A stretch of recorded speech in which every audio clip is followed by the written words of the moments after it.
उस्ताद, बच्चों, किसने होमवर्क नहीं किया? हसन डर कर झूठ बोलता है। हसन, जी सर, मैंने कर लिया था, बस कॉपी घर रह गई। हसन घर आकर परेशान बैठा है। माँ, हसन बेटा क्या हुआ? हसन उदास होकर, माँ मैंने आज स्कूल में झूठ बोला जबकि मैंने होमवर्क नहीं किया था। माँ प्यार से हसन को समझाती है। बेटा, नबी ने फरमाया, मोमिन हर चीज में कमजोर हो सकता है मगर झूठा नहीं हो सकता। अगले दिन स्कूल में हसन सच बोलता है।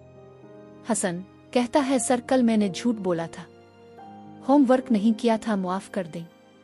उस्ताद मुस्कुराते हुए, शाबाश हसन, सच बोलने वाला बच्चा अल्लाह का पसंदीदा होता है। झूठ वक्ती बचा सकता है मगर सच हमेशा इज्जत दिलाता है। अगर आपको हमारी वीडियो पसंद आई तो हमें लाइक, कमेंट और सब्सक्राइब करना मत भूलें।